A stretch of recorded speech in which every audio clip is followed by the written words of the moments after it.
Hey guys, this is Pete Johnson here.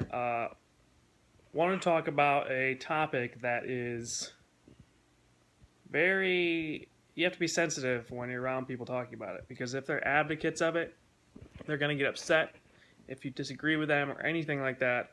Um, the only place I talk about controversy as far as diets go or fitness goes is on YouTube because I'm a nice person. I don't like to cause conflict or trouble like that, and I usually don't when it's not needed. When you're talking about that stuff with people, you have to do the research yourself, and you have to tell yourself, okay, I know this is true, but they can believe whatever they want, unless they're like a family member or someone you really are trying to help and who really needs to be corrected or whatever.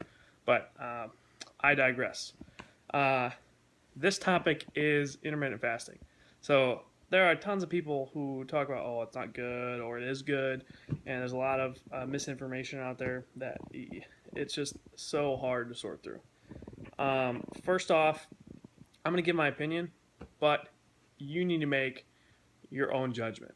You need to test this out yourself. You need to see how it works. Test everything you do as far as your body, whether it's with dieting or your specific type of exercise program. You got to test it yourself. That's the final answer. That is the final answer. You have to test yourself, see what works. So, intermittent fasting. I will do intermittent fasting every once in a while just to see how my body reacts to it.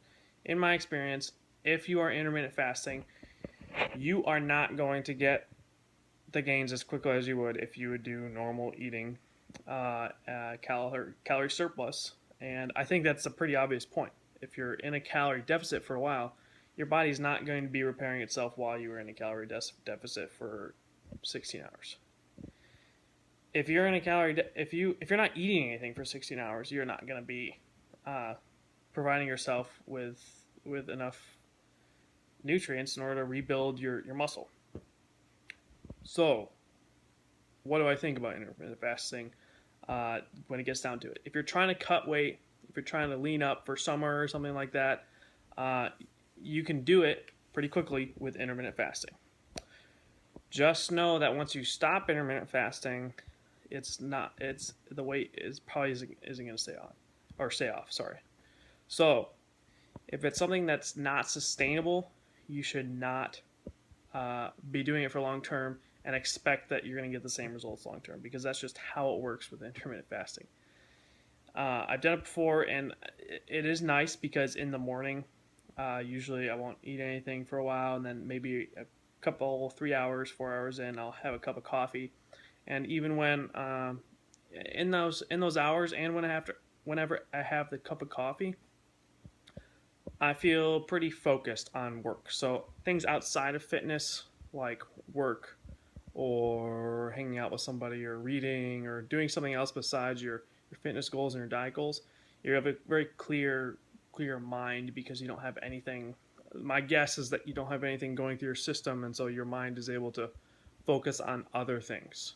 So what that means is that you're not recovering. So it's not focusing on recovery. It's not focusing on getting those nutrients, building those nutrients back up in your body, so it has more energy for your mind to focus on whatever's in front of it. So that's my opinion about intermittent fasting. Like I said, test it out yourself, but just know that for every sacrifice that you make, you're going to get a reward from it. And for every shortcut that you take, you're going to get penalized, I guess, down the road because of it. There's always an equal and opposite reaction. It's plain old physics. So just keep that in mind whenever you're doing any sort of diet, not just intermittent fasting.